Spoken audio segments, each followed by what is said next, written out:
Olá, pessoal! Mais uma aula da nossa disciplina de orientações e práticas de projetos para a infância. Muito bom ter vocês aqui comigo. E vamos lá, né? Nessa terceira unidade, nós estamos estudando sobre planejamento. Já tivemos uma aula bem relevante, discutindo sobre a importância de um bom planejamento para as nossas práticas em sala de aula. E o que esses planejamentos, essas propostas de planejamentos ao qual nós já abordamos, elas que nos apresentam, elas parecem caminhar, né, para um estabelecimento de um momento para tudo. Agora é o momento do exercício, agora é o momento de ir ao parque, agora é o momento de lanchar. E quando nós sabemos que o todo do acontecimento pedagógico em sala de aula deveria ser um trabalho só. Nós não deveríamos realmente partir para isso, né? Porque dessa forma, né, não há como desenvolver um bom trabalho, por exemplo, para os bebês. Nós lembrando que algum tempo atrás, o cuidado para com os bebês, ele bastava destinar para a atenção ao cuidar mesmo, né? Não se preocupava em desenvolver habilidades nessa criança, a oratória, a coordenação motora, a escuta. E hoje não, hoje nós sabemos que há também que ter um planejamento para esses bebês, certo? Bom, no espaço da Escola de Educação Infantil, nós encontramos ali inúmeras oportunidades de aprendizagem, né? Ali as crianças podem construir os conhecimentos delas de forma ativa, como nós também já falamos muito aqui acerca da criança que explora, que participa, né, dos momentos de aprendizagem em todas as áreas da escola, né? O que se pretende é o reconhecimento da importância da educação infantil, porque muitos pais, muitas pessoas acham que a gente vai colocar a criança ali apenas para brincar. Ah, não, ela está na escolinha, né? Ela está ali somente para brincar, só porque eu trabalho, eu tenho que deixar. E aqui nós partimos para a defesa da importância da educação infantil na vida da criança. Ali ela vai aprender, gente, de forma muito significativa o que ela vai precisar para todo o decorrer do ano da vida escolar dela. Coordenação motora, leitura, escrita, tudo isso o Jardim de Infância vai preparar essa criança para este momento, tá certo? Bom, para organizar um planejamento, né, que demonstra assim as intenções educativas desse professor, nós temos que observar alguns tópicos, né?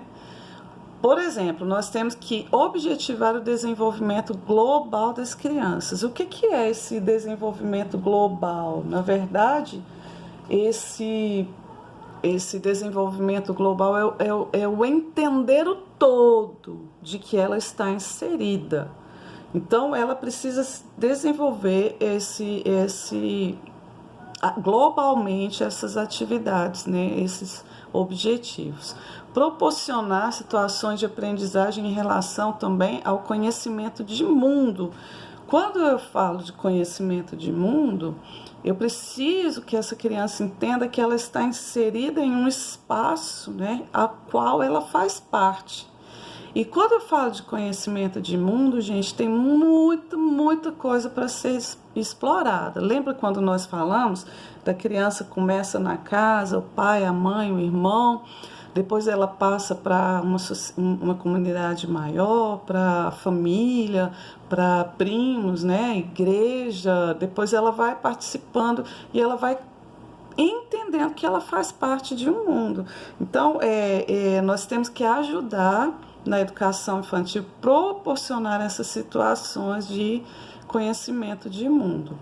Bom, temos também que propiciar a aprendizagem de criança através da participação ativa, gente. Ela precisa fazer parte de tudo que nós estamos desenvolvendo em sala de aula. Se nós fazemos uma brincadeira, deixa a criança explorar. Se você tem um brinquedo que não pode mexer, nem leva para a sala de aula, porque o que você levar para a sala de aula, ela vai explorar. Se é um livro, ela vai usar. Se é um tabuleiro, ela vai mexer com aquelas peças. Ela tem que ser o agente da aprendizagem dela. E é através dessa exploração que essa criança vai aprender. Se é uma resolução de um problema entre a turminha ali, ela precisa fazer parte disso aí e aprender a resolver esses conflitos. Tudo isso nós já falamos muito bem em salas de aula, né? Nós temos que permitir também que ela possa fazer uso dos vários tipos de linguagem. Isso que é importante, gente. Os vários tipos de linguagem é muito importante, porque a criança, ela não só fala, ela não só usa a oralidade ou a escrita para se comunicar, mas ela usa também a linguagem corporal, por isso que nós trabalhamos muito essa linguagem corporal, a fisionomia. Tô triste, olha, eu não gostei do que você fez, ou que alegria, você conseguiu montar o bloco. Tudo isso vai falar, e a criança usa isso também para se expressar. Às vezes ela é uma criança que não sabe se expressar verbalmente, mas devido à comunicação facial que ela fizer, da expressão que ela tiver, nós sabemos o que essa criança está querendo ou pedindo, né? Tem também a música e a linguagem artística.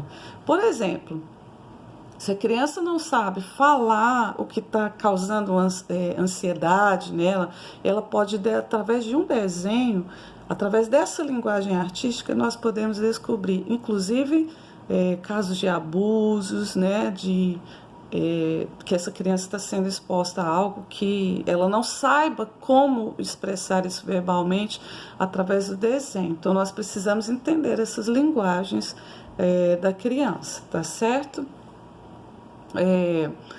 Quando a gente faz tudo isso, gente, essa articulação, ela parece muito difícil. Nossa, eu tenho que fazer tudo isso em sala de aula, né?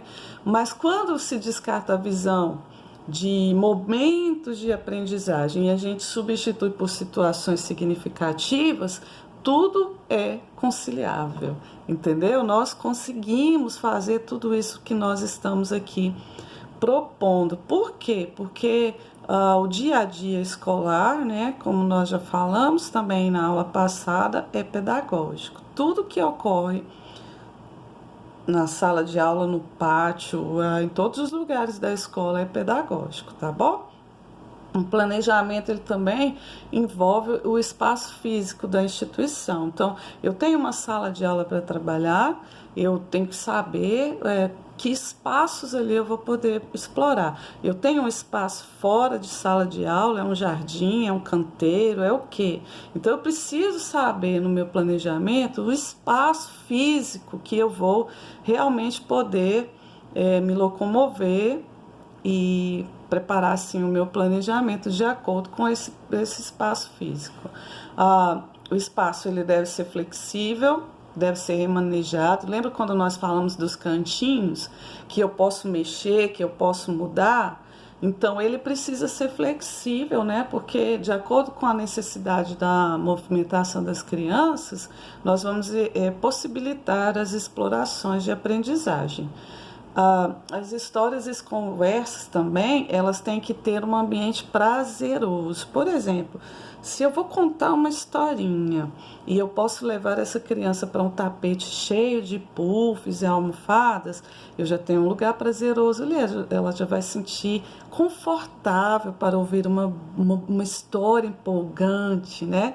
Ou eu posso também fazer fora da minha sala de aula, debaixo de uma árvore. Aqui no nosso estado é muito quente. Eu posso levar essas crianças para fora, debaixo de uma sombra de uma árvore, montar um cenário, contar uma história. Então, tudo isso eu preciso que esses momentos sejam exatamente prazerosos, gostosos, né, e aconchegantes, certo? Bom,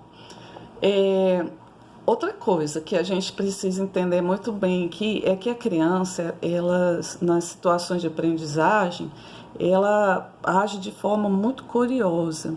E eu já vi muito erro ocorrer com isso quando o professor fala: Ah, menino curioso, a curiosidade. Como é que é? A curiosidade matou o gato, né? Por exemplo, gente, que horrível, né? Primeiro, nossa, matou o gato. Isso para criança é tudo muito grande e muito intenso, sabe? Então, o que nós queremos com a nossa proposta pedagógica, construtivista, é que essa criança seja curiosa mesmo, porque através da curiosidade dela, ela vai chegar a uma resposta, a uma pergunta, ela vai chegar a uma pesquisa mesmo. Então, é importante que essa criança ela seja curiosa mesmo, né? E o professor da educação infantil, ele deve resgatar essas sensações infantis, né? Buscar lá, lembra quando a gente fez aquele trabalho? Como que foi quando você entrou na escola? O que você gostava na escola? Nós temos que resgatar a ideia de quando eu era criança, o que eu gostava de fazer, o que eu sentia medo, o que eu sentia raiva e o que me dava alegria e prazer, tá certo? Uma forma interessante de se articular esses aspectos, gente, é trabalhando com projetos. Mas para nós trabalharmos com projetos, nós temos que primeiro conceituar. Nós temos na escola o projeto político-pedagógico e o projeto de trabalho. O projeto político-pedagógico, ele é uma coisa mais ampla, ele é feito com a direção, com os pais, com a comunidade, com todo o corpo escolar, com toda pessoa que trabalha na escola. Nós montamos um projeto político-pedagógico. Dentro desse projeto tem as ações que são planejadas para o decorrer do ano. Então, geralmente, faz lá um projeto. E aí, cada sala de aula trabalha um tema desse projeto, porque está no PPP das nossas escolas. Mas o projeto de trabalho, ele é diferente. E o PPP, gente, ele vai da educação infantil até o ensino médio. Toda escola, particular ou não, ou estadual, ou da prefeitura, ela precisa ter um projeto político-pedagógico, tá certo? Já o projeto de trabalho é um outro caminho que o professor vai percorrer. Por quê? Porque no projeto de trabalho, ele está relacionado ao processo da sala de aula. Você vai trabalhar um projeto que cada grupo desenha no decorrer dos dias em que nós estamos em sala de aula. Então, surgiu ali, por exemplo, né? Alguém chegou e falou: eu ganhei um cachorrinho, né? E aí os alunos todos começam a falar: como que é o cachorrinho? Ele é peludinho, o nome dele é Bidu, sei lá, né? É um cachorrinho lindo. O outro começa a falar: eu tenho um coelho, eu tenho um passarinho. Daí você pode fazer um projeto e denominar, por exemplo, que esse projeto seja bichinhos de estimação, porque você viu a necessidade de trabalhar esse projeto dentro da sua sala de aula por um evento que aconteceu que deixou todo mundo muito oriçado, investigando, perguntando, falando sobre si. Esse é um projeto de trabalho. Dentro desse projeto de trabalho, gente, o que acontece? É impossível que o tema seja sugerido pela diretora, pela supervisora, pelo professor. Por quê? Porque esse evento vai acontecer de acordo com o andamento da sua sala de aula. Entendido? Então, projeto político-pedagógico ocorre em toda a escola, mas o projeto de trabalho é definição da sua sala de aula. Você vai desenvolvê-lo de acordo com a vivência na sua sala de aula, tá certo?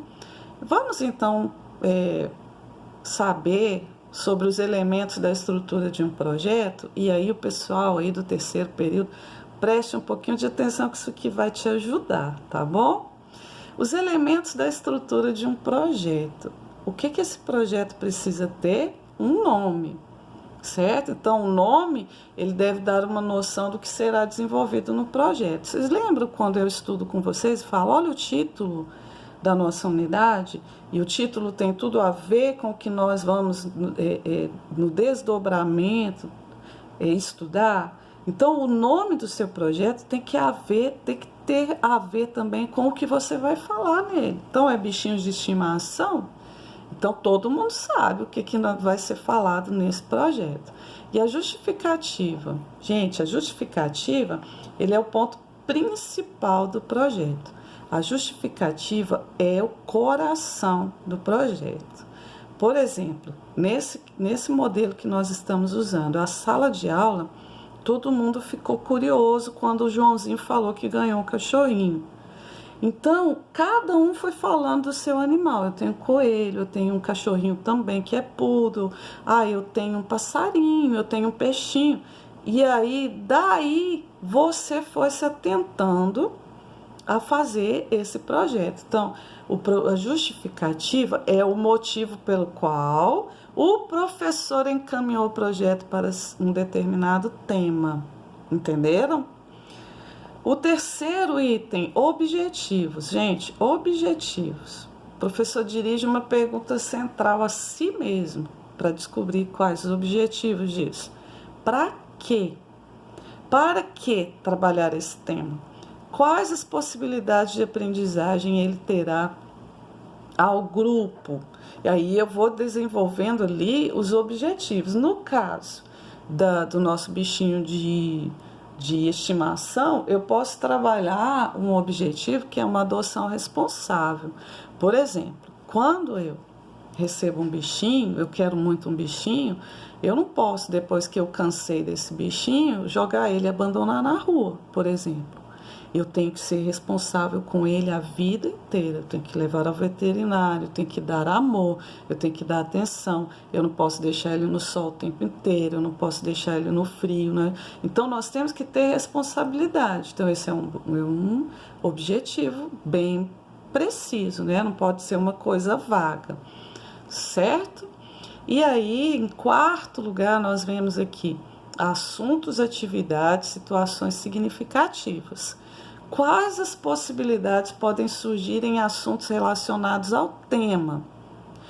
Quais situações significativas podem ser vividas pelo grupo, dentro e fora do ambiente escolar? Então, ali eu já tenho assuntos, eu já tenho atividades e eu já tenho situações significativas que dentro desse tema eu posso ir ali colocando todas essas coisas no meu projeto. O quinto são as fontes de consulta e os recursos, né? As fontes de consulta é todo o material disponível e todo o espaço disponível também dentro desse recurso. Aí eu tenho espaço fora de sala de aula que será trabalhado, então eu vou colocar tudo isso. E as fontes, né, que eu consultei para esse projeto. Em sexto lugar, nós temos o tempo previsto. Lembrando que o tempo previsto, ele é uma estimativa de tempo, porque dentro do projeto eu posso finalizá-lo antes, porque se todo mundo conseguiu alcançar o objetivo, conseguir trabalhar, eu posso fechar. Mas eu posso fechar depois também. Por quê? Porque não foram alcançados todos os objetivos que eu desenvolvi para que essas crianças realmente estivessem alcançando. Então, eu posso ter um tempo maior. Então, quando eu falo um tempo previsto, é sempre uma estimativa de tempo. Tá certo? Eu espero que vocês tenham entendido. Essa é a nossa aula de hoje. E eu deixo aqui o meu grande abraço virtual, minha saudade de vocês, que vocês nem imaginam, e um grande beijo para todos vocês. Fiquem com Deus, bons estudos e até a próxima aula.